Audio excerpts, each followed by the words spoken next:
大家好，我是王博士。今天我们将深入探讨美国家庭的财富状况，有多少家庭的净资产达到了100万美元？美国家庭净资产的平均值和中位数又是多少？这些数据反映了什么样的经济现实？今天的视频将结合2024年和2022年的最新数据，通过美联储、Statista 和其他权威信息源，全面分析美国的财富分布及其贫富差距。在今天的视频开始前，我们先澄清一个常见的误解：高收入并不等于高净资产。很多人以为只要赚得多，就自然会变得富有，但事实上，收入仅仅是增加财富的一个渠道，而不是财富的最终体现。净资产才是真正衡量一个人或家庭财富状况的核心指标。净资产是总资产减去总负债的结果，代表着一个人在扣除所有债务后真正拥有的财富。高收入确实能够提供更多的资金，但如果支出过高或债务累积过多，净资产可能依然很低。这也解释了为什么有些年收入几十万美元的人却几乎没有储蓄，而有些收入中等的人却能够积累可观的财富。这不仅是因为他们的支出方式，更因为他们如何管理和投资自己的收入，以逐步增长资产。财富的积累在很大程度上取决于资产管理、支出控制、投资增长以及长期规划，而不仅仅是每年赚多少钱。接下来我们将从净资产的角度来探讨美国家庭的财富状况。通过最新的统计数据，我们将深入了解美国家庭的平均净资产和中位净资产，看看财富在不同收入、年龄层次以及区域间的分布状况。首先，根据美联储2024年第二季度的数据，美国家庭总净资产达到了163.8万亿美元，创下历史新高。与2002年时的156.2万亿美元相比，美国家庭净资产在过去2年增加了7.6万亿美元。这一增长主要受益于股市和房地产市场的强劲表现。截止2024年11月，标普500指数自年初以来累计上涨约12%，推动了持有股票资产家庭的财富增长。同时，房地产市场表现稳健，房价持续上涨。根据美国联邦住房金融局 FHFA 的数据，2024年8月，美国单户住宅价格环比上涨0.3%，同比上涨4.2%。进一步提升了家庭财富总值。根据瑞银集团 UBS 发布的2024年全球财富报告，截止2023年，美国约有2200万人拥有超过100万美金的净资产，占美国成年人口的约15%。这意味着每15个美国成年人中就有一个是百万富翁。尽管这一数字比2022年的2270万有所下降，但美国仍占全球百万富翁总数的38%。这表明财富在美国的分布依然高度集中，少数高净值人群持有大量财富。在所有美国家庭中，2022年时的平均净资产约为75万美元。这一平均数随着资产集中的富人家庭而被拉高。值得注意的是，在财富分布不均的背景下，中位数更能代表典型家庭的状况。根据2022年的数据，美国家庭净资产的中位数约为12万美元。也就是说，有一半的家庭净资产低于这个水平，这凸显了财富集中度的现状。即便总净资产增加，但增值的大部分集中于高净值家庭，而大多数家庭的财富增长幅度有限。美国家庭的财富来源多样化，数据显示，对许多中产阶级家庭而言，房产是主要资产。根据 Zillow 的数据，截止2022年，美国房产的中位价格接近40万美元。房屋市场价值减去贷款余额后的净值部分，往往占据这些家庭净资产的绝大部分。然而，对于高净值家庭来说，股票和金融资产的比例更高。2024年第一季度，股票市场继续回升，这一增值主要集中于最富有的1%家庭，他们持有美国近一半的股票和共同基金。尽管股市增长带动了整体财富上涨，但真正的受益还是这些高净值人群。按年龄分析财富积累，可以更清晰地看到差异。年轻家庭，尤其是刚刚进入职场的家庭，通常净资产较低。美联储2022年数据显示，35岁以下家庭的净资产中位数约为1.1万美元，相比之下，65岁及以上的家庭净资产中位数高达27万美元。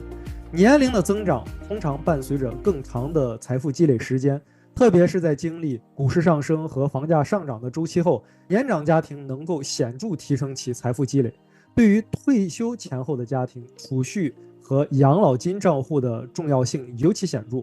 因为这些资产直接关系到晚年财务的稳定性。与此同时，美国家庭的债务情况也是影响净资产的关键因素。2024年第二季度数据表明，美国债务总额已达到了20.7万亿美元，相较2022年的14万亿美元大幅上升。这些债务包含了住房贷款、学生贷款和信用卡债务等，尤其是年轻人中学生贷款负担显著。高负债压缩了家庭的投资能力，使他们在遇到经济危机时难以应对。根据美联储最新调查，学生贷款总额超过1.7万亿美元，影响了整个一代年轻人的经济积累。此外，美国家庭的财富分布还受到区域因素的影响。美国不同地区的生活成本和收入差异显著。例如，在旧金山、纽约和洛杉矶这样的高成本城市，即使家庭净资产达到了100万美元，生活依然可能受到限制；而在生活成本较低的地区，如一些中部和南部地区，100万美元的净资产则足以提供较为舒适的生活。因此，即使达到了100万美元的净资产门槛，不同地区的生活质量差异巨大。这一现象显示出财富不平等的多层次性。高净值家庭多集中于收入较高的区域，且资产配置更加多样化，通过股票、房产、私人股权投资等方式增加财富来源。而中产阶级家庭往往面临债务压力，其主要财富来源较为单一，主要依赖房产增值。这一结构性差异导致资产分布不平衡，使得财富增长更快地向富人集中，进一步加剧了贫富差距。根据 Statista 的数据，美国目前有近1700万个百万富翁家庭，比前面提到的略低一些，但他们的财富总额远远超过普通家庭。财富主要集中在最富有的1%人群中。金融资产的增值让富有家庭的财富成倍增长，而中低收入家庭缺乏相同的资源和机会参与金融市场投资。在金融市场蓬勃发展的2022年到2024年期间，股票市场上涨带来了显著增值，但中低收入家庭受益有限。这种财富结构性的分布使得股市上涨并未带来广泛的财富普及效应。不仅如此，贫富差距的加剧也对美国经济产生了潜在影响。财富集中带来了经济学上所称的财富分配不均效应。这一现象指的是，当财富集中在少数富裕阶层时，由于富人的边际消费倾向较低，即在拥有大量财富时，他们将额外的财富用于消费的比例也较低。这意味着富人获得新增财富大多会投入金融市场或资本积累，而不是用于购买商品和服务。相比之下，中低收入群体的边际消费倾向较高，增加的每一分收入更大比例会用于消费，从而直接推动整体经济的增长。然而，在财富集中度较高的环境中，消费增长被抑制，导致经济增长潜力下降，甚至可能引发整体经济不稳定。这也进一步加剧了贫富差距，形成一种财富滞留，即财富增值主要滞留在富裕阶层，而未能在整个经济体中有效流通。总结来看，美国的100万净资产家庭在比例上虽有增加，但大多数财富集中在少数高净值人群手中。这一财富不平等趋势使许多普通家庭面临财务压力，尤其是债务负担重的中低收入家庭。理解这些数据不仅帮助我们更清晰地看待美国家庭的财务状况，也为个人的财富规划提供了实际的启发。无论是通过房产投资、股票投资还是债务管理，在财富增长的道路上，这些因素会直接影响家庭的净资产水平和财务安全感。好了，当我们了解了这些数据，我想大部分人的目标是希望有更高的净资产。下面我们来聊聊如何更好的积累财富。第一，设立明确的财务目标，并逐步积累储蓄。在实现财富自由的道路上，建立清晰的短期和长期储蓄目标是至关重要的。根据一项美国储蓄率的研究，约有69%的美国家庭表示，他们每月无法积累储蓄或储蓄不足。这种情况的解决需要从小处入手，即使金额不多，每月都要坚持储蓄。例如，可以先将每月收入的5%或10%用于储蓄账户，这种定期的习惯能逐渐形成应急储蓄。使用自动转账功能，将收入的指定比例自动转入储蓄账户，减少忘记或使用储蓄的风险。积累一笔应急储蓄，通常建议储蓄3到6个月的生活开支，这笔资金在紧急情况下提供保障，不至于陷入财务困境。第二，合理规划并逐步减少债务。高负债会严重影响财务自由，尤其是高利率的信用卡债务和学生贷款。许多信用卡债务年利率接近20%，学生贷款也会有显著的负担，尤其是在年轻家庭中。因此建议先偿还高利率债务，可以使用债务雪球法，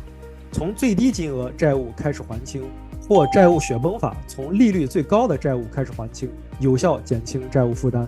再融资也是一种选择，特别是在利率较低的情况下，可以考虑将信用卡债务转移至低利息贷款中，降低利息支出，缩短还款周期。第三，学习并投资于指数基金或股票市场。通过投资低费用的指数基金，能够在较低风险情况下逐步积累财富。数据显示，标准普尔500指数 SP500 过去30年的平均回报率约为10%，这远远高于储蓄账户的利率。尽管股票市场有波动，但历史数据表明，长期持有指数基金能够获得较为稳健的收益。因此，建议中低收入家庭每月或每季度投资一小部分资金到低成本的指数基金中，比如标普500指数基金。这种长期定期的投资方式叫做平均成本法，可以在市场价格低时购买更多份额，从而平摊成本，并在市场上行时获得更高的收益。选择低费用的指数基金非常关键，因为管理费低，有助于长期复利增长。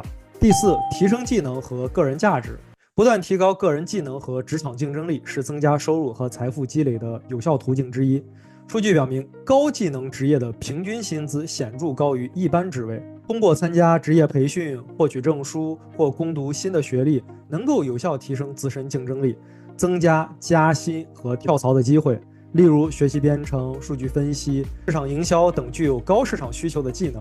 或是考取理财相关的资格认证等等，